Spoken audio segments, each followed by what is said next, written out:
Mass TV news కి స్వాగతం. సత్యసాయి జిల్లా పుట్టపర్తి నియోజకవర్గం ఓడిసి మండలంలో ప్రభుత్వ జూనియర్ కళాశాలను ప్రారంభించిన హిందూపురం పార్లమెంట్ సభ్యులు బీకే పార్థసారథి, పుట్టపర్తి ఎమ్మెల్యే సింధూర రెడ్డి, మాజీ మంత్రి డాక్టర్ పల్లె రఘునాథ్ రెడ్డి, జిల్లా విద్యాశాఖ అధికారి డిఓ మీనాక్షి, పాఠశాల ప్రధానోపాధ్యాయురాలు, పాఠశాల సిబ్బంది, మండల నాయకులు, పిల్లలు తదితరులు పాల్గొన్నారు. హిందూపూర్ పార్లమెంట్ సభ్యులు బీకే పార్థసారథి మాట్లాడుతూ, చదువు సంస్కారం విజ్ఞానం నేర్పుతుంది కావున పిల్లలందరూ బాగా చదువుకొని సంస్కారవంతులుగా విజ్ఞానవంతులుగా అన్ని రంగాలలో రాణించాలని ఆయన కోరారు.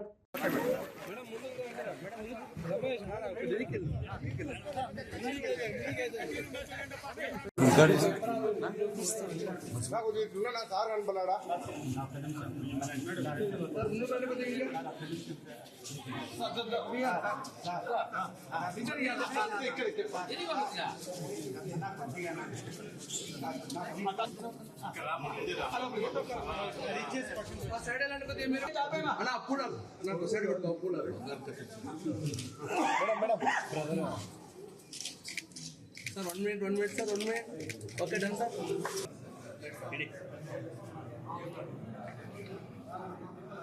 మేడం కొద్దిగా అటువైపు వెళ్ళండి దగ్గరికి వెళ్ళండి మేడం ఇంకా దగ్గరికి వెళ్ళండి మేడం కొద్దిగా ఎన్నికి మేడం కాదండి వాళ్ళు పోవాలి నాయకులు ఎన్నికి పోతే వాళ్ళు వస్తారు అడిగి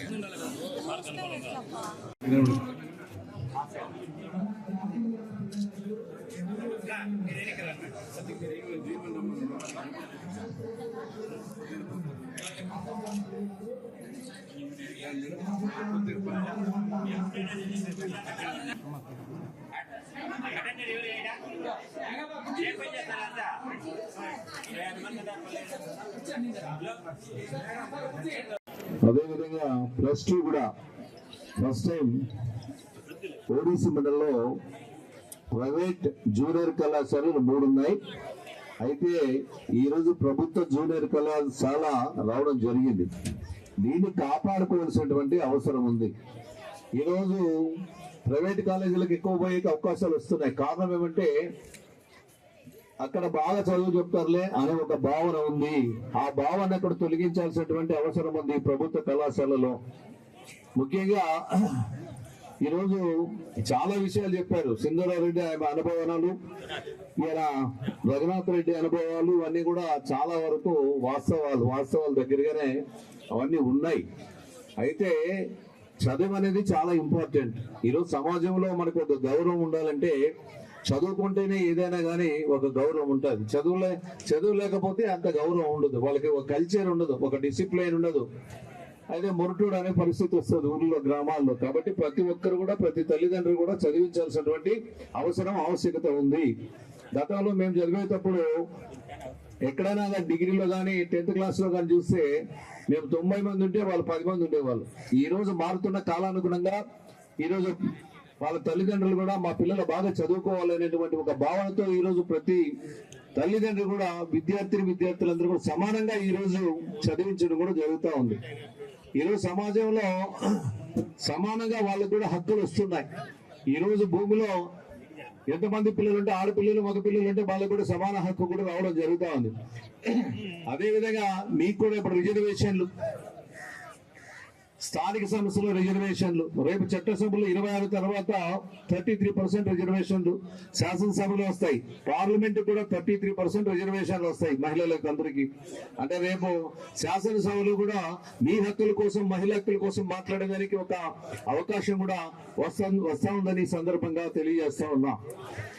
అదేవిధంగా ఈరోజు మీరంతా కూడా నేను కలెక్టర్ కావాలా, ఒక IPS అధికారి కావాలి, లేకపోతే ఒక SI కావాలి, లేకపోతే ఒక టీచర్ కావాలనేటువంటి భావన ఇప్పటి నుండే మీరు ఆ దృష్టితో చూసి ఆ లక్ష్యాన్ని చేరుకోవాలనేటువంటి పట్టుదలతో ముందుకెళ్తే సాధ్యం కానిది ఏది లేదని సందర్భంగా తెలియజేస్తా ఉన్నా. అదేవిధంగా గురువులు ఒకటే, గురువులు కూడా గుర్తుగా మిగిలిపోయే విధంగా మీరు నిలిచిపోవాలి, ఆ విధంగా మీరు కూడా నడుచుకోవాలని గురువులు కూడా నేను తెలియజేస్తా ఉన్నా. అదేవిధంగా రేపు భవిష్యత్తులో ఈ పిల్లలు ఎదిగి మంచి చదివినప్పుడు ఎక్కడైనా మీరు కనబడితే మా గురువు పాఠాలు చెప్పడం వల్లే నేను ఈ స్థాయికి వచ్చాననేటువంటి భావన కలగాల్సినటువంటి అవసరం ఉంది. అందుకోసమే పిల్లలంతా కూడా మీరు కూడా బాగా చదువుకోవాల్సినటువంటి అవసరం ఉంది. గతంలో మేము చదివేటప్పుడు ఎక్కడ ఒక 10th క్లాస్ చదవాలంటే మా పల్లె గ్రామాల నుండి పోవాలంటే 4-5 కిలోమీటర్లు ఉండేవి. అదే చంద్రబాబు నాయుడు గారు వచ్చిన తర్వాత 3 కిలోమీటర్లకు ఒక యూపీ స్కూల్ పెట్టాం, 5 కిలోమీటర్లకు ఒక జెడ్పీ హై స్కూల్ తెచ్చాం, మండలానికి ఒక జూనియర్ కళాశాల, ఇవన్నీ కూడా అందించడం జరిగింది. అదేవిధంగా ఈ రోజు మన రాష్ట్రంలో చంద్రబాబు నాయుడు గారు వచ్చిన తర్వాత ఇంజనీరింగ్ కళాశాలలు కూడా ప్రతి నియోజకవర్గానికి ఒక ఇంజనీరింగ్ కళాశాల కూడా ఆ రోజుల్లో తీసుకురావడం జరిగింది. కాబట్టి ఈ రోజు ప్రపంచంలో ఎక్కడికి వెళ్ళినా కూడా ఈ రోజు ఇంజనీర్స్ గాని ఉద్యోగస్తులు గాని ప్రపంచంలో ఎక్కడికి వెళ్ళినా కూడా ఈ రోజు మన వాళ్ళంతా ఉన్నారంటే దానికి చంద్రబాబు నాయుడు గారి కారణమని సందర్భంగా తెలియజేస్తా ఉన్నాం.